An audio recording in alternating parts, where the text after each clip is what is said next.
Hyperdeflation is actually a very rare economic condition, but it describes a situation where prices drop very rapidly. Normally, when we talk about inflation, we think of prices increasing quickly.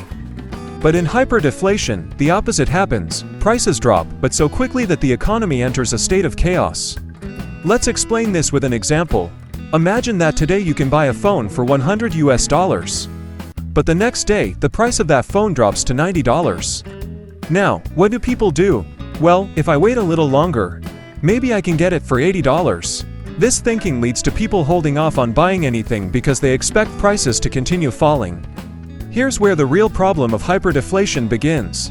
As prices continue to fall, people hesitate to spend their money because they think, if I wait, I'll get it even cheaper tomorrow. This causes a chain reaction. No one buys anything. Businesses can't sell products, and this leads to production cuts. As a result, unemployment increases, incomes decrease, and the economy essentially comes to a halt. Let's dig deeper. Why does hyperdeflation happen? Hyperdeflation usually occurs as a result of an economic collapse or excessive deflation. When a country's economy starts to struggle, people become even more cautious about spending their money. As a result, demand drops, people buy less, and businesses, unable to sell products, are forced to lower prices. However, this price drop makes the situation even worse.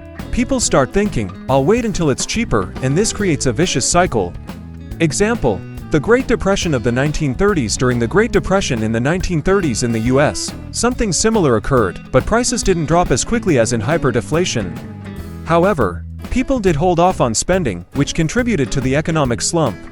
Prices continued to fall for several years, and the economy faced a serious slowdown as a result of decreased consumption. Consequences of hyperdeflation. Now, let's get into a more severe situation. If prices drop that quickly, people don't just wait, they start spending their money immediately because they know the value of their money is falling every day. In this case, as prices drop rapidly, people rush to buy as much as they can because they think, a phone that costs $100 today might only cost $50 tomorrow. However, this creates even more instability in the economy and puts both businesses and consumers in a tight spot.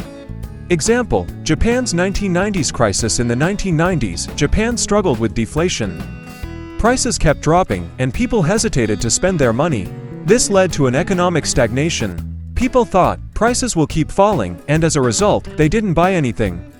This hurt businesses, and the country faced a prolonged economic downturn.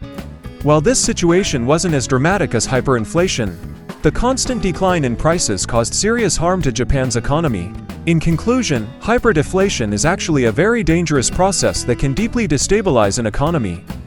Prices fall so quickly that people stop spending money, the most basic workings of the economy break down, and things spiral out of control. In such a situation, people don't spend their money and instead watch the economy collapse, expecting that prices will keep falling.